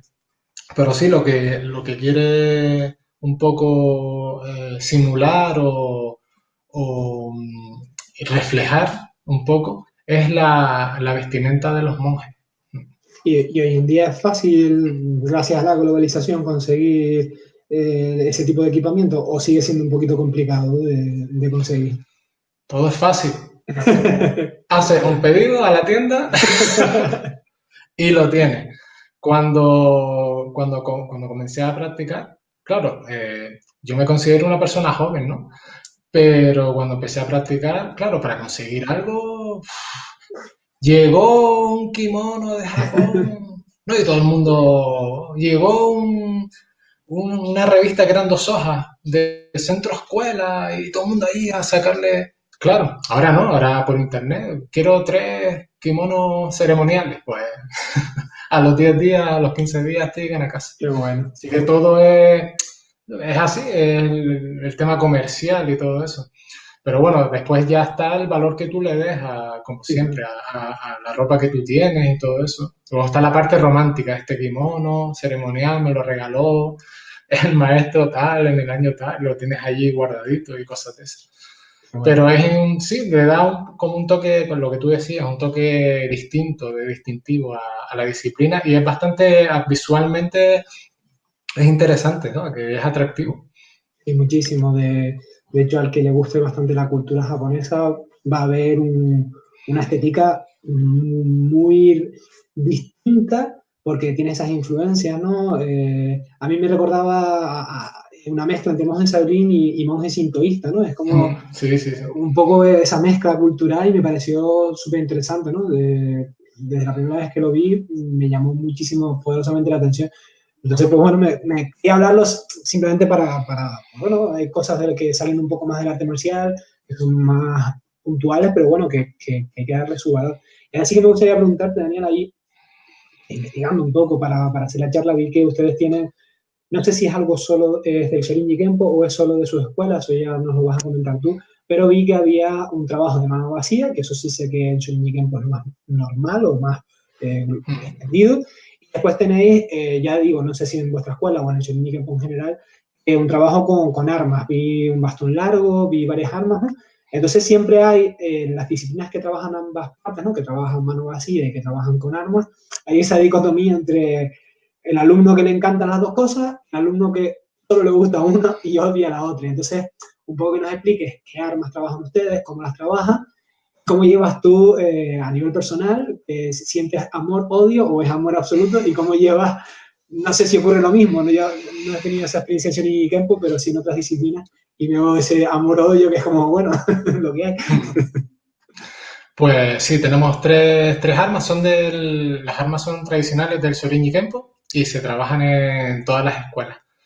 Sí es verdad que en la Seguido Ryu, como al igual pasaba con la parte del Seijo, también está muy estructurada por niveles y eso también me da mi seguridad para aprenderlo bien, ¿no? Para aprender bien las 3 armas. Tenemos el Sakuyo, que es el palo largo, que tiene una kashira, que es un material de hierro con unos anillos que tiene su interpretación de monje, etcétera, etcétera, que se usaba para golpear, para ahuyentar a los animales, porque hacía ruido, para que en la aldea supieran que el monje ya iba llegando. Y ya ibas preparando la comida o lo que le quieras dar. Y luego en la parte de abajo, igual que los de senderismo que tienen para pinchar, ¿no? Mm. Y no te resbales, también tenía una parte que se usaba para golpear, que se llamaba Ishizuku. El palo largo, luego el palo mediano, que es el Nio o Nioden, es curioso porque es una raíz de un árbol, ¿no? Entonces siempre sí, podemos parecerlo a un tolete canario, ¿no? Por la Sí, contundencia, ¿no? sí, sí, Por sí. lo contundente de sus golpes, ¿no? Pues no es un trabajo tipo Cali filipino, No. donde el palo se mueve rápido y tal, sino que es muy, muy contundente. Y luego el doko, que podemos asimilarlo a un yabar a lo mejor, un palo cortito que sobresale, ¿no? Un dedo por cada parte para golpear los puntos vitales, que realmente era un báculo de puño, un arma, una herramienta tradicional de los monjes también, donde te bendecían y todo este tipo de cosas, pero bueno, que también se usaba para golpear. Por lo tanto, son 3 distancias diferentes, ¿no? 3 armas con 3 distancias. ¿Qué es lo que ocurre? Que en Canarias, en la península, ¿no? La experiencia que tuve en seminarios y tal, las armas no se usaban, no se enseñaban, ¿no? No se transmitían. Yo conforme fui avanzando en el sistema y fui saliendo un poco de mi gimnasio en el que estuve prácticamente 20 y pico años entrenando, pero sin tener relación con otros lugares, con otros maestros. No entendía por qué había que esperar tanto para aprender las armas, ¿no? Con el paso de los años entendí que tú como profesor lo que no sabes hacer no lo puedes transmitir. Por lo Claro. tanto, si no has recibido, ¿no? Si no has recibido la formación, no la puedes dar, ¿no? Ahora sí que parece que las armas están llegando un poquito más fluido a los gimnasios, ¿no? Pues yo creo que hay que aprenderlas desde el primer día. ¿Por qué? Porque se supone que primero se aprendió a pelear con armas y luego aprendimos a pelear sin armas, ¿no? Cuando empiezas a aprender a las diferentes armas, empiezas a saber por qué las defensas son como son, por qué los puños son como son, por qué, claro, porque todo venía de las armas. Estoy defendiendo así porque el arma cuando defiendo lo pongo así. Estoy atacando así porque cuando ataco con el arma ataco así. Entonces empiezas a ver la relación que hay entre el arma y la mano vacía. Por lo tanto, cuanto más trabajes con las armas, más se enriquece el trabajo de mano vacía y más se enriquece la cultura de tu sistema. Yo soy partidario de que desde el día uno la gente trabaje con las armas ya.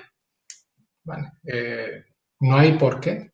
Y los niños también, simplemente se les adapta a los palos, que sean acolchados, que los tengan, que los manejen, que jueguen con ellos, pero que empiecen a manejarlos porque igual que vas a ver la defensa personal desde tres distancias diferentes, vas a ver la relación que tienes con la otra persona desde tres distancias diferentes.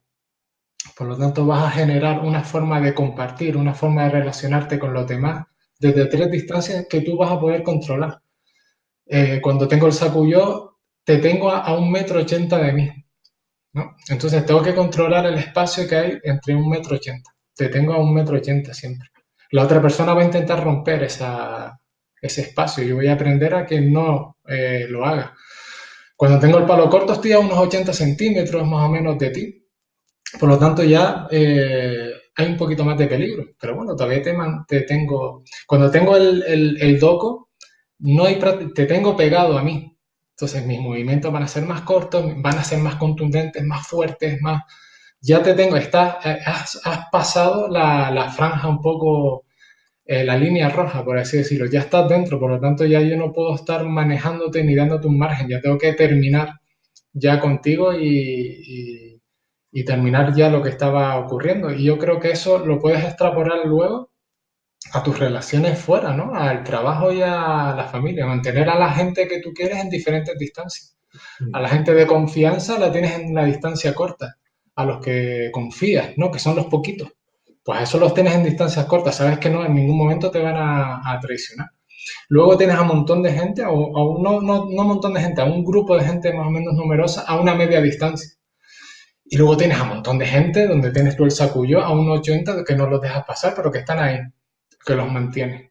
Y yo creo que eso, que el trabajo de armas va más allá, aparte de las habilidades físicas, motoras, musculares, que te hace mejorar muchísimo elasticidad, hacer las clases más dinámicas, más atractivas, aprendes de dónde vienen las cosas, por lo tanto siempre te gusta escuchar las historias, de dónde viene el sacuyo, de dónde viene escultura también, y hace las clases más ricas y más interesantes.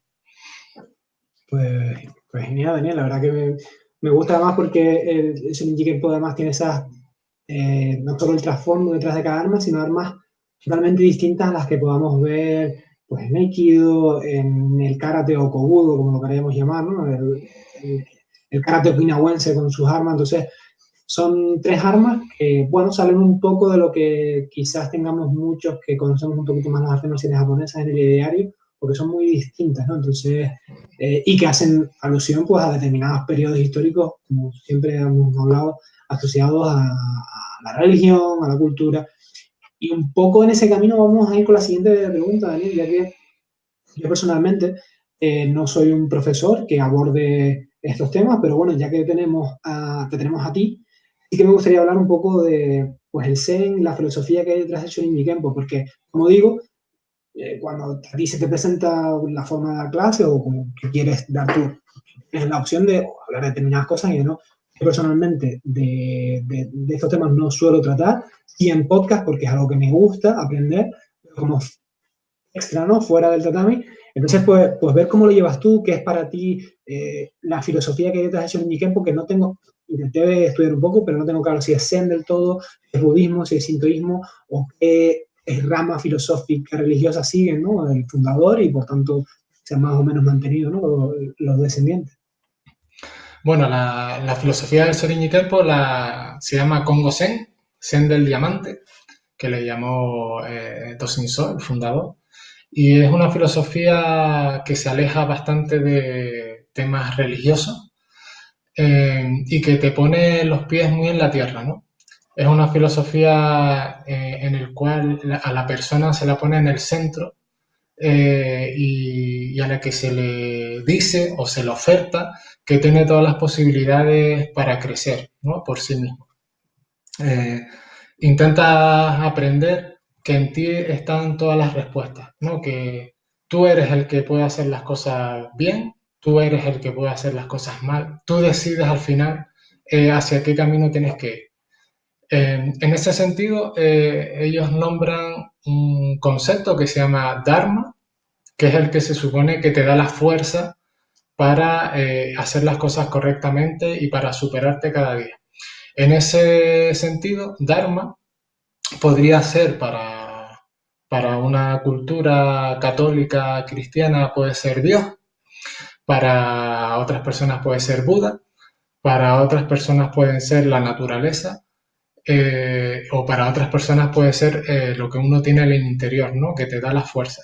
Por lo tanto, se puede adaptar la filosofía y la teoría del Sorin Kempo a cualquier cultura, que era una cosa que yo creo que él de alguna manera quería dejar un poco claro.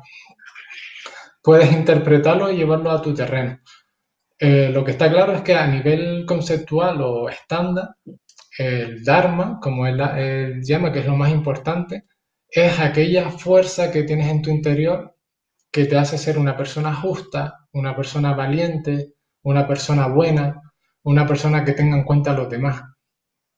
¿Qué es lo que te dice el Sorinji? Te dice, vale, está muy bien que tú quieras ser una persona justa, pero oye, si tú quieres ser una persona justa y valiente y ayudar a otras personas, vas a tener primero que hacer un proceso de mejorarte a ti mismo. Es decir, vas a tener que ser una persona fuerte, no solamente físicamente, sino también mentalmente para superar ciertas cosas. Vas a tener que prepararte muy bien a la hora de enfrentarte a los conflictos, a esos momentos en los que el bien y el mal se te ponen delante y tienes que elegir.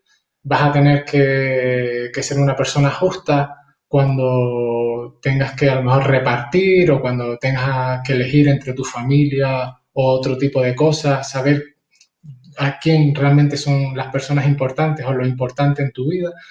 Entonces te ayuda un poco a mirar a tu interior, no tanto en tener una deidad exterior al que tú le puedas pedir las cosas, que en el caso de que tengas esa fe religiosa también te va a servir y la teoría va a ir directamente hacia eso y lo puedes entender así y funciona también.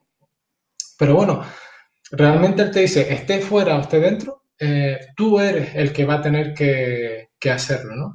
Por lo tanto, voy a intentar darte todos los recursos disponibles, tanto físicos y mentales, para que seas esa persona que luego pueda ayudar a las personas que tienes a tu alrededor. No tiene ese rollo, no es con todo el respeto del mundo, de la meditación, de una cosa no tanto pasiva a lo mejor, sino que siempre te mantiene de una manera activa, que estés siempre interviniendo, que ante algo que tú veas te mojes, o sea, que estés siempre metido en los problemas, en las cosas, intentando solucionar, intentando ser, eso, como decía antes, justo. Si ves cualquier cosa, pues que lo denuncies, que yo a veces voy hablando, pero después voy interpretando, voy haciendo una mezcla de, voy haciendo una mezcla de la filosofía que he ido leyendo a lo que voy interpretando, porque es muy difícil de separar, porque claro, en cuanto tú estés hablando ya es algo subjetivo, a no ser que me pusiera a leer lo que él escribió, al final siempre en cuanto hable ya va a ser algo subjetivo, pero es un poco como yo lo entiendo, ¿vale? Es toda una filosofía que es totalmente imprescindible para entender el sistema, totalmente imprescindible. Date cuenta que si estás en clase, bueno, me imagino que como en otras disciplinas, para yo mejorar, no puedo mejorar solo, necesito un compañero. El compañero necesita de mí. Por lo tanto, vamos a tener que trabajar un 50%, vamos a tener que ser solidarios y generosos uno con el otro. Si por lo que sea yo he estado un tiempo sin entrenar y mi compañero ha subido de grado, por ejemplo, lo primero que tengo que hacer es alegrarme por él, no sentir envidia por él. Eh, si, no sé, si he suspendido un examen porque el profesor o la profesora ha visto que no he llegado a los mínimos, pues simplemente debo de agradecer que me den otra oportunidad de intentar hacerlo mejor y no sentir rencor o algo negativo porque me hayan suspendido. Todo ese tipo de cosas que se intentan meter en la clase de una manera práctica me sirve luego para ser un poquito mejor en la vida diaria. Por eso yo creo que la filosofía del Soren Kempo es muy práctica, muy terrenal, muy útil. O sea, no te lleva a grandes pensamientos o a grandes debates, sino que te intenta como darte los pasos para intentar mejorar un poquito como persona y luego poder, de alguna manera, echar una mano a lo que tengas a tu alrededor. Pues yo creo que lo has explicado muy bien, Daniel. Además, como te he ido escuchando, sinceramente, lo has explicado muy bien porque primero es un tema bastante complejo, entreveo, y segundo porque es muy japonés, es decir, a nosotros nos queda muy lejos culturalmente la manera espiritual que tiene la cultura japonesa de entender determinadas filosofías y no tanto religiones, como tú decías. Yo, lo que me estabas escuchando me sonaba 100% en japonés. Ya cuando llevas un tiempo en este mundillo de artes marciales japonesas, empiezas a entender parte de su cultura, y yo te estaba entendiendo perfectamente, pero es un follón de explicar. Sí. Entonces, la verdad que creo que lo has hecho muy bien, pero sí es esa particularidad de cómo se entiende un pueblo altamente se considera ateo, es decir, a 2020 las estadísticas nos dicen que el pueblo japonés no se considera religioso, pero sí espiritual, lo cual a nosotros nos choca bastante como occidentales, pero en su mente tiene cierta lógica. Entonces, es un tema muy, muy complejo, como les digo, que si les interesa, miren documentales, lean libros al respecto, porque es mucho más complejo de los que podamos entrar ahora, Daniel y yo, a debatirlo. Pero con las ideas que nos ha sacado Daniel, sí que podemos empezar a entrever a través del Shorinji Kempo y su filosofía cómo muchas otras ramas filosóficas y religiosas funcionan en Japón, ¿no? De manera similar, es decir, ese bien común, esa filosofía que hay detrás de muchas religiones, pero sin la parte religiosa. Creo que es una de las grandes bases culturales de Japón, y algo que llama mucho la atención a los turistas y a la gente que nos interesamos por su cultura. Así que muchas gracias, Daniel, porque ya digo, creo que era un tema muy complicado de explicar y lo has sintetizado muy bien, y lo has expuesto de manera muy correcta a través del Shorinji Kempo. Pero como digo, creo que es muy extrapolable a otras formas de pensamiento de manera similar, ¿no? Tanto dentro de las artes marciales, como podía ser Ueshiba en sus inicios, ¿no? O el propio budismo o sintoísmo, que son religiones complicadas de entender desde nuestra perspectiva católica o protestante, o ¿no? de distintas ramas. Por ir terminando, Daniel, bueno, siempre que hablo con gente que ha podido entrenar en otros países o que ha tenido relación, según me comentabas, ¿no? Por tu experiencia, ahora mismo estás con federaciones tanto francesas como españolas, ¿no? Habíamos hablado, y Sí. creo que me habías comentado que sí que habías podido entrenar un poquito en Francia. Entonces, pues que nos cuentes un poco tu experiencia allí, si solo entrenaste Shorinji Kempo, has podido entrenar otra cosa, y bueno, si de repente, oye, pues alguien quiere ir a Francia, a la ciudad que tú fuiste, o está allí de vacaciones, o de Erasmus, o de lo que sea, puedes decir, oye, mira, hay un gimnasio allí interesante al que se pueda a lo mejor ir, y a través de ti, ¿no? Conocer esa pequeña experiencia. Pues nada, si quieres te hago una pequeña introducción primero porque, bueno, a través de hay tres grandes organizaciones para mí de Shorinji Kempo ahora mismo. El Shorinji Kempo yo creo que es uno solo, pero bueno, luego por diferentes Sí. particularidades se ha ido dividiendo, como se dividen las disciplinas. En cuanto el fundador fallece, siempre empiezan a haber movimientos, ¿no? La primera en la que yo estuve fue en la Organización Mundial de Sorin y Tempo durante 25 o 26 años, en la que más he trabajado, seminarios sobre todo en Península, Taikais y todo eso.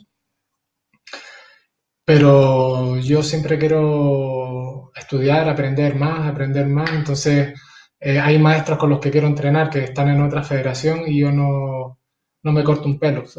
Voy a ir a entrenar, aunque la gente, yo sé que siempre cuando me he salido de una federación siempre genera un montón de problemas con maestros que has tenido, con compañeros que han tenido que no entienden por qué Mm. lo haces, pero hay que ir a donde tú creas conveniente, igual que tú, yo se lo digo a los alumnos que hagan lo mismo. Sí es verdad que tuve la suerte de entrenar con el maestro Mizuno en Londres, en seminarios, tanto en Londres como en Bristol, y aprendí muchísimo de ellos y todo eso. Ahora en Francia con el sensei Albertini, eh, estoy entrando como en un, como si estuviera ahora haciendo, no sé, algo, estuviera yendo al campus de Guajara en Tenerife a estudiar, ¿sabes? Como si fuera, como si todo se me estuviera ordenando, todo estuviera con una metodología perfectamente colocada. Luego el tema del COVID, que si nos ponemos a hablar de lo malo que ha sido, pues podemos estar 2 horas hablando de ello, Pues pero sí. gracias a eso, ¿no? Gracias a la pandemia, todos los lunes entreno con él. Todos los lunes de forma online entrenamos un montón de profesores y alumnos de la Seguido Río en su gimnasio, ¿no? Cada uno Wow. desde su casa, pero estamos con él y nos explica. Yo estoy aprendiendo francés porque no sabía nada. La gente tampoco entiende, pero ¿para qué te metes en un... Es decir, aprendiste inglés para poder entender a esta gente y ahora cuando ya estás cómodo y estás bien, te vas a una organización francesa sin saber francés, pero son retos, ¿sabes? Es que si no tienes un reto, un hándicap, parece que no sé, ¿Y es qué más bonito interesante. hay que aprender un idioma gracias a una pasión? Es decir, Sí, sí, y ser el nuevo, ¿sabes? Llegar a un sitio, a mí una sensación que me parece genial es llegar a un sitio y ser el nuevo, ser el último que ha llegado, ponerte a la punta de atrás del tatami y ser el nuevo, el que acaba de llegar, esa sensación de tengo responsabilidad cero. Como soy el nuevo, me puedo equivocar, me puedo tropezar, aunque lleve 30 años de igual, en ese momento soy el nuevo. Y el cinturón azul que tengo al lado mío, o el cinturón verde que tengo al lado mío, de francés, que tiene a lo mejor 16 años, me va a corregir cosas, porque seguro ellos tienen particularidades, ¿no? Que yo no he entrenado, movimientos y cosas que yo no he hecho, porque, claro, el Soriñi, como en cualquier disciplina, depende de qué maestro, cuando vas subiendo, de qué maestro, qué línea de trabajo tiene, hay unas ciertas particularidades, ¿no? Que no has trabajado, algún movimiento, alguna cosita. No muchas diferencias, pero algunas cosas. Entonces te ves como un chiquillo, te puede, oye, que así no, que no sé qué. Y ese tipo de cosas son súper interesantes para no olvidarte, oye, que por muchos danes que te den o por muchos años que lleves practicando, no eres más que uno más de, de todos los miles de personas que están practicando y que eres uno más que está intentando tirar para adelante. Cuando vuelves a tu escuela a entrenar, ves a tus alumnos de otra manera, ¿sabes? Los ves reflejados en ti. Es una manera de no creerte algo que no eres. Que quiere decir, no eres superior a esos chicos y chicas que tienes delante, eres uno más que está ahí. Y el sentirte como ellos de vez en cuando, por lo menos cada 2 o 3 veces al año mínimo, está bien para renovarte porque al ser humanos podemos caer en cualquier momento cuando nos despistemos, podemos acabar siendo esas personas que no queremos ser y ser ese profesor que no queremos ser y ser esa persona que empieza a criticar a otros profesores, a otros compañeros, a otros. En cualquier momento yo creo, por lo que he visto, una línea muy pequeña. Entonces tenemos que estar siempre atentos a eso y volver a sentirnos cinturones blancos de vez en cuando y estar ahí en lugares donde no controlamos nada, donde no hay un estado de confort y donde necesite automáticamente de todo el mundo, donde me equivoque, donde me he tropezado en medio de un seminario y me he caído al suelo. Oye, es lo que hay. Igual que en mi clase chicos que empiezan nuevos se tropiezan y se caen, yo también. Y bueno, y dando clases me he equivocado y he pedido disculpas porque le he puesto un nombre a una técnica que no es y a lo mejor un cinturón blanco que está estudiando a muerte porque acaba de empezar me dice, profe, creo que esa es no sé qué. Y dices tú, ay, lo siento, tienes razón. Y me pone en mi sitio y me gusta, ¿sabes? Y nos hace humanos. Y nada, el trabajo en Francia es eso. La Seguido Río tiene escuelas en Francia en diferentes ciudades, en Italia, en Marruecos y en España estamos nosotros, ya de entrada, que a través de la Federación Nacional de Jiu-Jitsu y Deportes Asociados, ya cualquier escuela de Sorin y Kempo que quiera se puede unir a través de esa federación y tener su escuela ya con su licencia, sus cosas y tener acceso directo al maestro Albertini como líder de esa escuela sin ningún tipo de problema. Sí que estamos abiertos siempre a entrenar con cualquier escuela de Sorin y Kempo, compartir y aprender, porque para mí prácticamente somos lo mismo, ¿sabes? Y tenemos los mismos objetivos, el mismo trabajo, y es una pena que se vayan dividiendo y no haya una relación de unos con otros. Pero bueno, eso está ocurriendo en todas las disciplinas y en todos los ámbitos sociales prácticamente.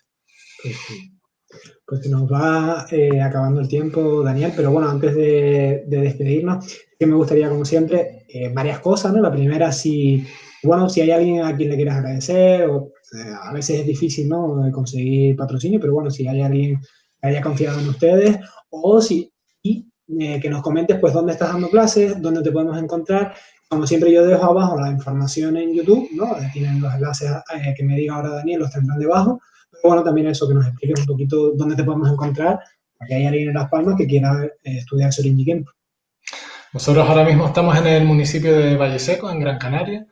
Lo que es el ayuntamiento se ha portado con nosotros genial, nos da todo lo que necesitamos, se vuelca a nivel deportivo con nosotros increíble, ¿sabes? No tenemos forma de agradecer.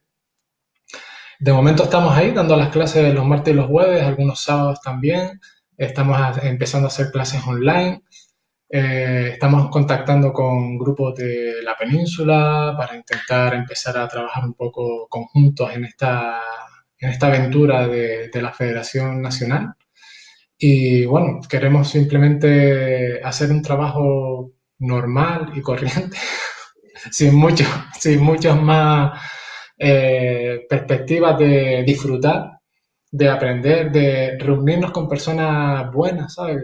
Que quieran hacer cosas positivas y que sumen de cualquier disciplina. La verdad es que el estar en una federación que tenga muchos departamentos te enriquece muchísimo, conocer a gente de Aikido, Jiu-Jitsu japonés, Judo, todos te dan un montón de riqueza a nivel técnica, a nivel personal. Y nada, de aquí también agradecerte a ti que hayas contado al final conmigo y a lo mejor aunque te haya vuelto un poco loco hablando, la verdad que se me ha ido rapidísimo la charla porque, no sé, estaba aquí cómodo hablando contigo. Y bueno, dejaremos los datos para las personas que se quieran poner en contacto y espero en breve conocernos personalmente y compartir, sobre todo en el tatami, que es donde es bueno compartir las cosas. Totalmente, Daniel. Lo he dicho, gracias al Ayuntamiento de Valle Seco, ¿no?, si no me equivoco, Sí. porque, oye, cuando un organismo público se involucra es una ayuda tremenda, así que es de valor y de valorar. Lo dicho, si alguien tiene curiosidad que esté escuchando y o viendo esto, sepan que están en Valle Seco, en la isla de Gran Canaria, en Las Palmas, como decimos aquí en Tenerife, y que tienen ahí a Daniel, que nos recibirá, que tienen los enlaces como siempre abajo, y lo mismo, ¿no? También pues dar valor a las distintas federaciones. En este caso, Daniel está dentro de la Federación de Jiu-Jitsu y Deportes Asociados, que también, oye, que Daniel me había comentado que habían trabajado muy bien con él, entonces lo he dicho. Siempre que hay organismos públicos y privados que, oye, pues te echan un cable, siempre hay que pues ser agradecido, porque al final no podemos subsistir solo por iniciativa propia muchas veces, por desgracia. Así que lo he dicho.